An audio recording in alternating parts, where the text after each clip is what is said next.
video training module on getting listings by businesstraining.com. In this video, we are going to take a look at the process of getting listings. As in real estate, this is key to your success as a business broker. You cannot sell what you don't have. Well, you can by co-brokering, but unlike real estate, there is no MLS and it is difficult to find a listing in the location the buyer wants. Buyers are looking for something that fits them uniquely before they are willing to invest their life savings in it. So you have to have a good variety of listings in a wide price range to maximize the ability to match buyer to business.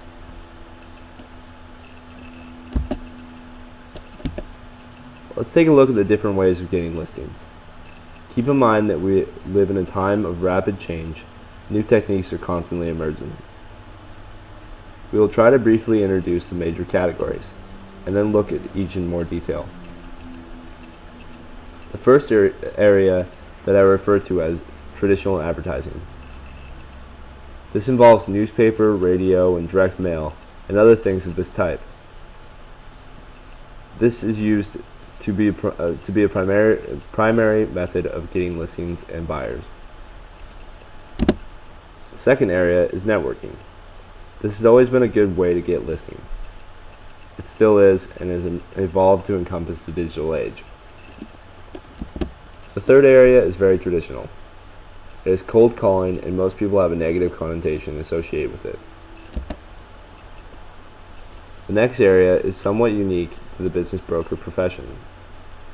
It is known as drop notes, and it is exactly what the name says. The business broker leaves notes with the business owner. The final areas we will cover today are technology and referrals, the new and effective.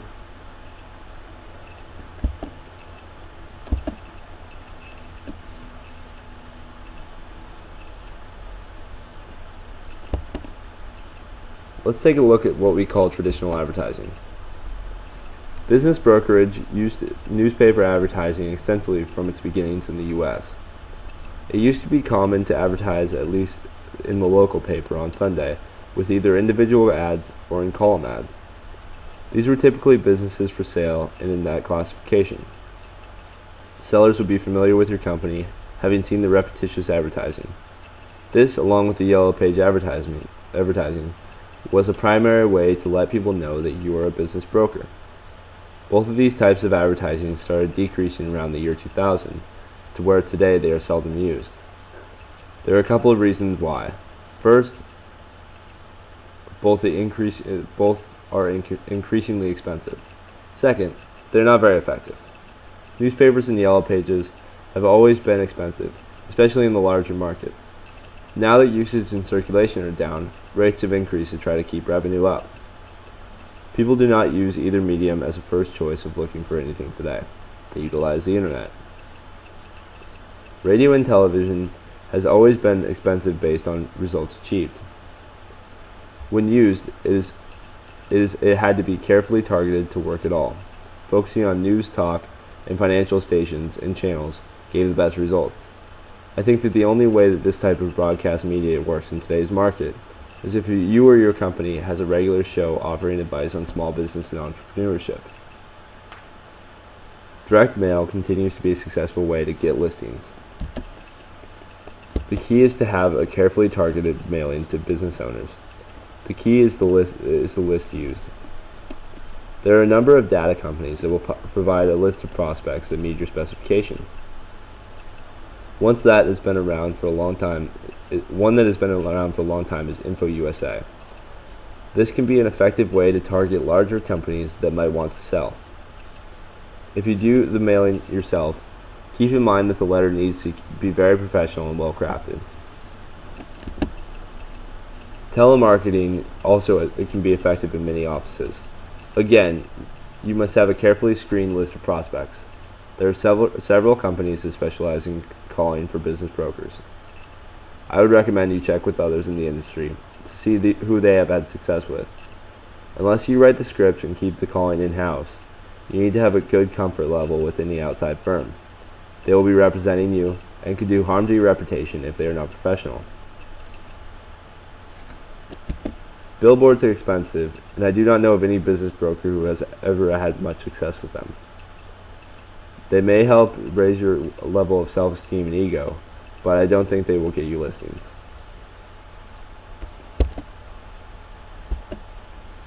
Networking is one of the best and most cost-effective ways to develop your business. To start with, network with others in your company, unless you're a sole proprietor or sole practitioner. In any case, seek out those with experience to guide you in all areas of business brokerage. You can often develop contacts within the industry that will refer both buyers and sellers to you. This is common because of geography. If someone is looking to buy or sell in another area, it is most effective to refer them to someone in that area. This is also true with specialists. Some business brokers work within a small niche. They may handle restaurants, accounting, or other professional practices, or many other specialties. There are groups like the IBBA and the ABBA, as well as state associations in some states that are very active and worth belonging to. Other professionals are a great source of listings. This is particularly true of accountants, attorneys, and bankers.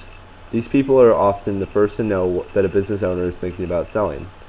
Build your network with a lot of these people in your local market. Civic clubs are composed of the movers and shakers in a given area. You need to know the members of several and be a member of at least one club of your choice.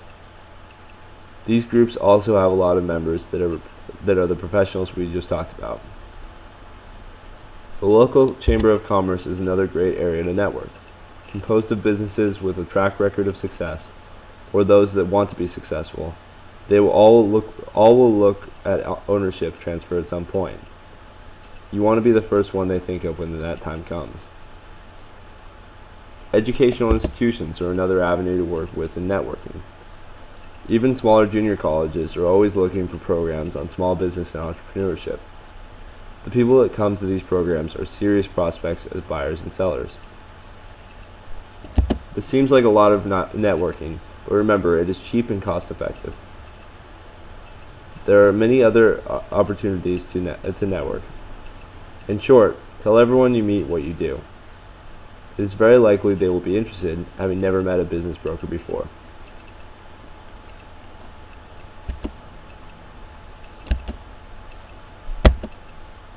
Cold calling is exactly what you think it is.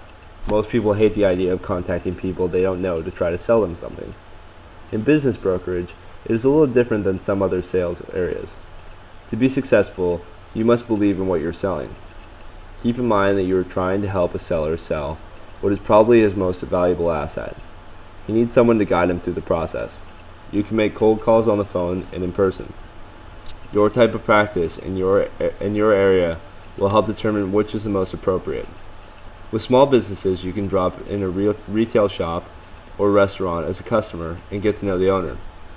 If you're observant, you can usually figure out who that is. If you visit early Monday morning or Friday afternoon, you often find the owner there. It is their business after all, and they work when others don't. You must make sure that you are dealing with the owner before proceeding. You can ask, "Are you the owner?" And they will tell you the answer. Give them your card and say, "Let me know if you ever think about selling your business." I've gotten listings 5 years after using this approach. It is quite possible that they may be ready to sell right now and need someone to help them. The same type of procedure is used when calling on the phone. It is not as likely to lead to a listing, however. Getting face-to-face with the owner and reading the nonverbal body language will tell you a lot. With a phone call, your objective is to set a face-to-face meeting. Drop notes are a variation of cold calling. You leave a small personalized note in an envelope addressed to the owner. Inside the note should say, "If you are ever interested in selling your business, let me know." This note is slipped under the door after hours in a retail strip or other good location with many businesses. You can expect to get around 5 to 10% response to this, which is outstanding. It will be up to you at that point to list the business at a price that they will be willing to sell.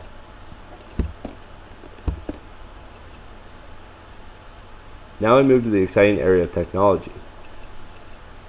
The first thing to remember is that all technology is just a tool. You will not list or sell a business over the internet, and if you utilize technology incorrectly, it may in fact hinder your efforts.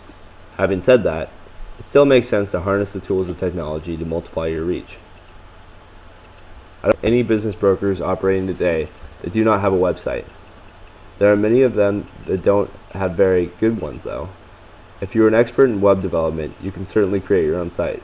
For most of us, it makes much more sense to have someone else do it. Search engine optimization requirements alone dictate that a knowledgeable person design the site. To do it properly, you must first answer the question, what am I trying to do with my site? From the standpoint of getting listings, you want a seller viewing it to get the idea of what you are doing.